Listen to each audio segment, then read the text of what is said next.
¿Qué es el derecho laboral? Mario de la Cueva define el derecho individual del trabajo como el conjunto de normas que fijan las bases generales y deben regular las prestaciones individuales de servicios, a efecto de asegurar a los trabajadores la vida, la salud y un nivel decoroso de vida. En este primer gran apartado hay que considerar los derechos y obligaciones de trabajadores y patronos, a efecto inmediato de la relación de trabajo.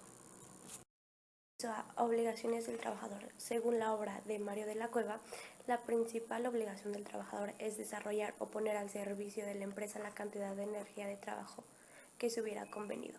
Pero además, y como obligación accesoria, hay que recordar el deber de fidelidad, que consiste en la obligación de no ejecutar acto alguno que pueda redundar en perjuicio a los intereses de la empresa. Inciso B. Obligaciones del patrono. La obligación fundamental del patrono es la de pagar el salario como contraprestación por la energía de trabajo recibida. Además, existen obligaciones accesorias, como la de proporcionar al trabajador los materiales y útiles del trabajo, de guardar la debida consideración a la persona de los trabajadores, de extender certificados de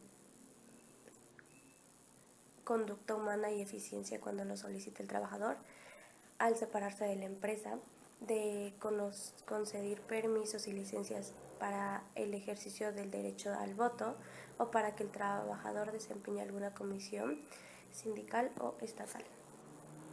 ¿Cuáles son sus antecedentes?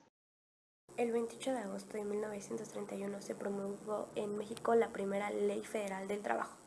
Los importantes antecedentes para su elaboración fueron las leyes laborales del Estado de Veracruz en 1918 y 1924 y las de Yucatán en 1918 y 1926. Antes de esto, se dieron algunas legislaciones referentes a los accidentes de trabajo en Veracruz en 1904 y en Nuevo León en 1906, pero la Revolución Mexicana fue indispensable para el surgimiento de un verdadero corpus jurídico sobre la materia. En 1916, la propuesta del presidente Venustiano Carranza en materia laboral apenas hablaba de la libertad de trabajo, pero al final, en 1917, el Congreso Constituyente reconoció el derecho a la huelga y organizarse, como mismo que quedó establecido en el artículo 123 de la Constitución de 1917. Sin embargo, pasó casi una década llena de conflictos colectivos en algunas ramas industriales, jurisdiccionales, federales, como en la petrolera, la textil, la minera y las ferrocarrilarias, entre otras, cuya atención excedía las facultades de las autoridades de las entidades federativas. Esta fue la primera razón por la creación de una autoridad jurisdiccional capaz de intervenir y asistir a las partes en conflicto, determinando soluciones, la Junta Federal de Conciliación y Arbitraje. Fue creada el 17 de septiembre de 1917 por decreto del Ejecutivo Federal Plutarco Elías Calles. La Ley Federal del Trabajo de 1931 reguló prácticamente todos los aspectos principales del derecho laboral, los individuales, los colectivos, los administrativos y los procesales.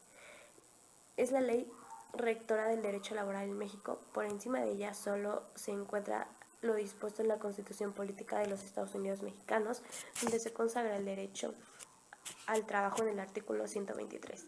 Este ha sido reformado en varias ocasiones, siendo las modificaciones más importantes las del 5 de diciembre de 1960 y el 21 de noviembre de 1962, con la adicción en el apartado B.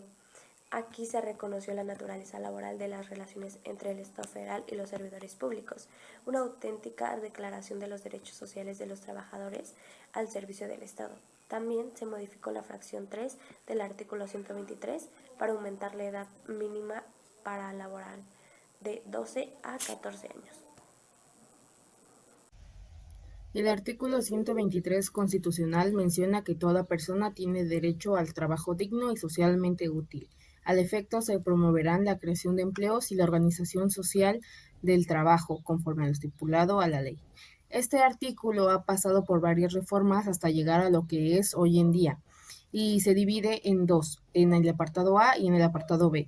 En el apartado A podemos encontrar todo lo referente a la relación entre el trabajador y el patrón en general, y en el apartado B podemos encontrar todo lo referente a los servidores públicos o de gobierno.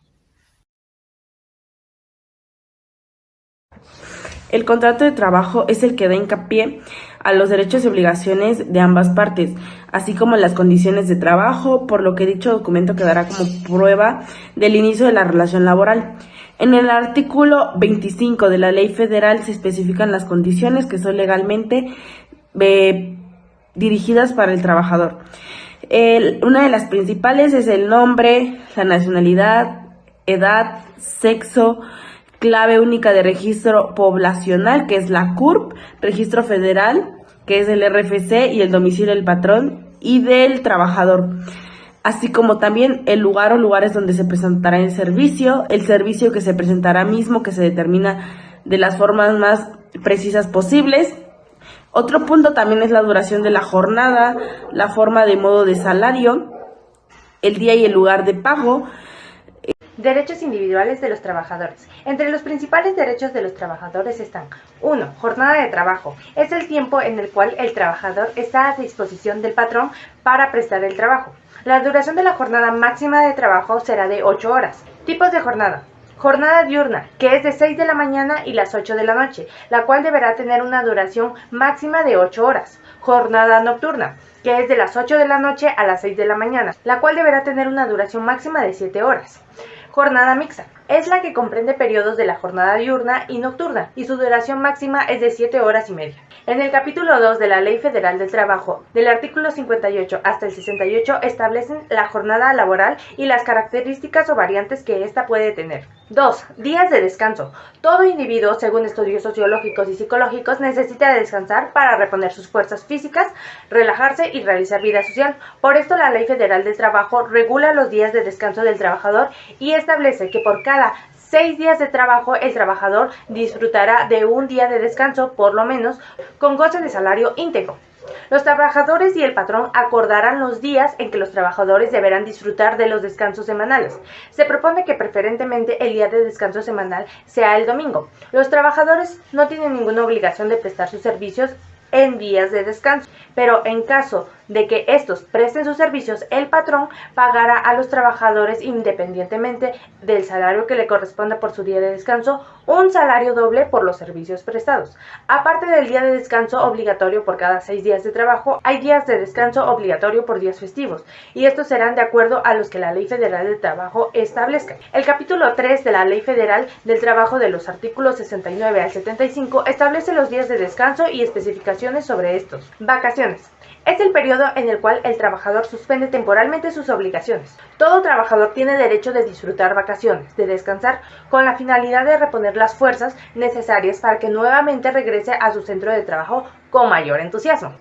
La ley estipula las vacaciones de los trabajadores de la siguiente manera. Si tienen más de un año de servicio, disfrutará de un periodo anual de vacaciones pagadas mínimo de 6 días laborales y que aumentará en 2 días laborales hasta llegar a 12 por cada año subsecuente de servicios prestados. Luego de 4 años de servicio, el periodo de vacaciones se verá incrementado en 2 días por cada 5 de servicio. Si se trata de trabajadores que prestan servicios discontinuos o de temporada, tienen derecho a un periodo anual de vacaciones proporcional al número de días trabajados al año. Cualquier trabajador debe gozar por lo menos de 6 días continuos de vacaciones. Las vacaciones no son compensables mediante alguna remuneración. Los trabajadores que se encuentran en su periodo de vacaciones tienen derecho a una prima vacacional del 25% sobre sus salarios, debiendo concederse su periodo vacacional dentro de los 6 meses siguientes a la fecha en que cumpla un año de labores.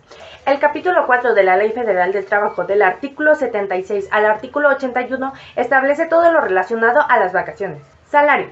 El salario es la retribución que debe pagar el patrón al trabajador por su trabajo. El salario se integra con todas las prestaciones que se entreguen al trabajador por su trabajo, ya sea pagos hechos en efectivo por cuota diaria, gratificaciones, comisiones, etc.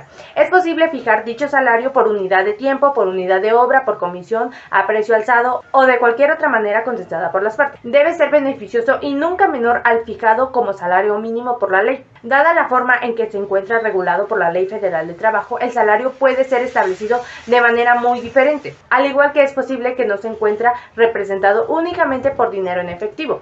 El capítulo 5 de la Ley Federal del Trabajo, de los artículos 82 al 89, establece todo lo relacionado al salario. Aguinaldo.